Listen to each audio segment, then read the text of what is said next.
Right, here we go with chord types part 2, the revenge, etc. Right, so sus chords, moderately common in the world of jazz standards. Essentially, the way that jazz musicians in particular think about sus chords is it is a major or minor triad, doesn't matter, where the third, so the middle of the three notes, has been moved up to a fourth. So in C, this would turn it into C, F and G instead of C something E and G.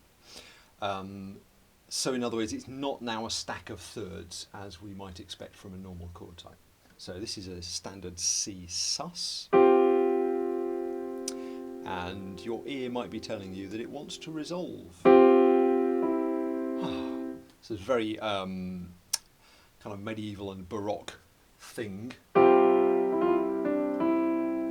where the fourth drops down to the third. Also appears in a perfect cadence where that fourth would be the seventh of the dominant chord. If this doesn't make sense to you, don't worry. You'll know the sound even if you don't know the technical way of talking about these things.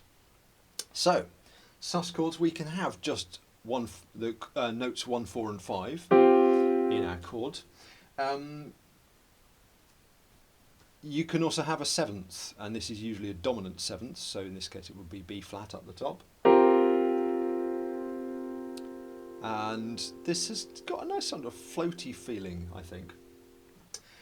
Which doesn't necessarily want to resolve anywhere, although it can function as a dominant and therefore want to resolve in that sort of direction. Yeah, I don't know what I'm talking about either. Good. 6 chords and 6/9 chords. These are moderately interchangeable. And possibly a discussion for another day. They're sort of interchangeable with triangle chords, so with chords with a major seventh. So, C major triad, add a sixth. Now, this is the same note as the 13th. If you think about a pile of thirds, so root, 3rd, 5th, 7th, 9th, 11th, 13th, we get up to an A up there. So technically it's the same relationship to the root note, but the reason we wouldn't call that a C13 is that when you say C13 you imply all of the extensions underneath the 13th. So C13th would also have a 7th, a 9th and an 11th in it, or at least can do.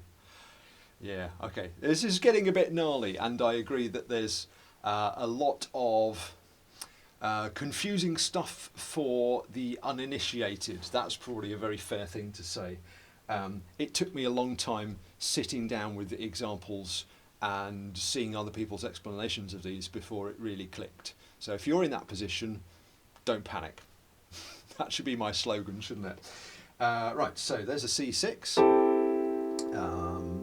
and the 6/9 is exactly the same when you add the 9th, which in this case is D. Now there's a funky thing you can do with a 6/9 chord, which is if you rearrange the notes, if you take the same letters but position them differently on the keyboard, you can spell out a 6/9 chord. So I've got from the bottom up E, A, D, G, C. And if I put a C in the root, it's a nice major chord.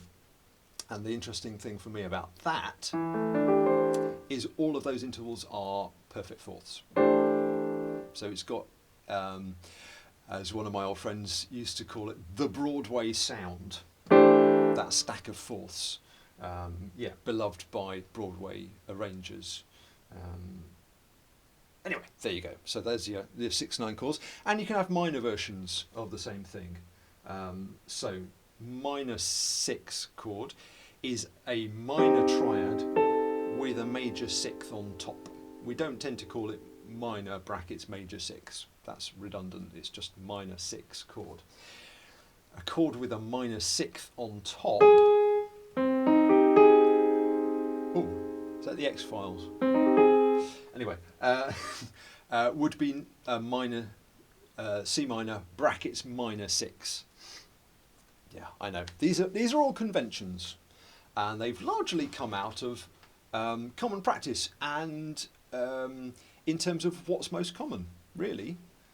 You're far more likely to get a minor chord with a major 6 on it than you are a minor chord with a minor 6th.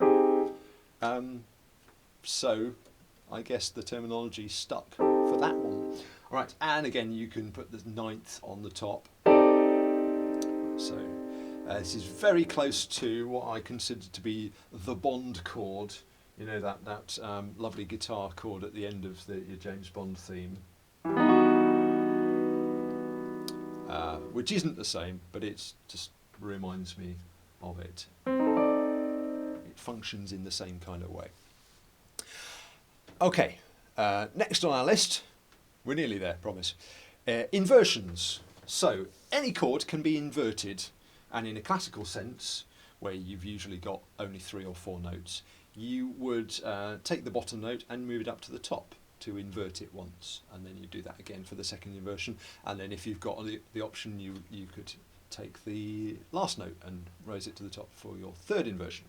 So C major, C, E, G, take the C and put it up an octave, and I've got E, G, C, which is known as first inversion.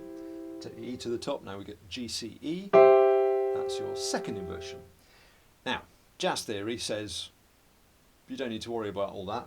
All that matters is essentially what the bass player is doing, because the pianist could be playing any one of these inversions, but if the bass is playing a C, it's always going to be root position. So you only need to worry about what is happening right at the bottom. And the way these are written is slightly different. It's on the cheat, so go and have a look there. Slash notation thing. We came across one of these earlier, in fact. Right. Extensions. So I've been talking a little bit about this as we've gone on, so I'll just specifically talk about it here.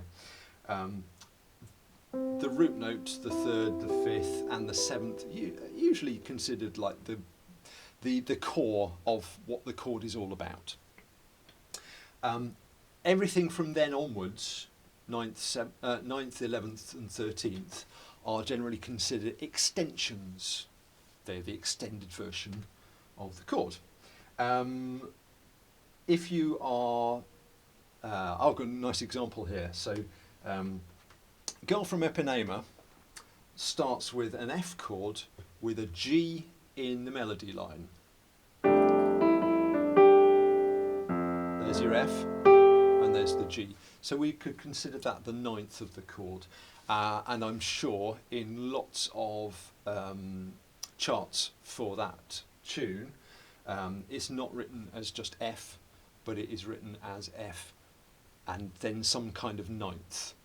Now this is dangerous, because if I wrote F9, then a pianist who knows these things would play that chord, which has an E flat in it.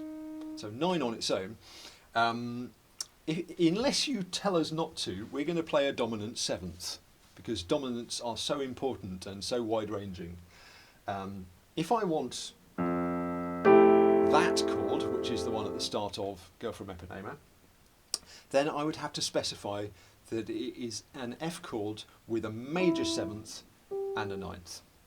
So I could write F triangle 9, or F9 brackets major 7, a bunch of different ways to do it, or in fact F6-9, as we came across in the bit about the oddities. So 6-9 would get that result as well. Okay, so my point is the extension may well be there because it is the melody note, and it's often put on the chord chart so that you don't clash with it, really, because you might have decided, not in this context, but you might be playing a version of that chord which has an extension that grates with what's going on in the melody at that point. So this is your reminder from the chord symbol to play the right thing, play something that's going to fit. I would put forward a very simple rule here, which is that you need to know what the melody is. There's no point, let's imagine you're the pianist in the band. There's no point playing a nice, sexy sounding voicing for a chord if you haven't paid attention to what the soloist is going to be doing or the singer is going to be singing at that point. I've heard this a lot. I've literally heard that thing where the pianist goes, oh, I've got this, this lovely little voicing for my blah chord, and the tune's doing something that really doesn't work with it.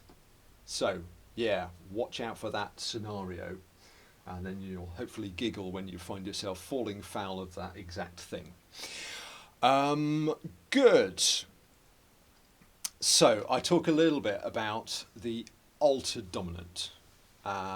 This is worth a bit of time, and in fact I'm going to come back to it in a later video, partly because this video has gone on for far too long already, and partly because the altered thing is incredibly useful in lots and lots of different ways.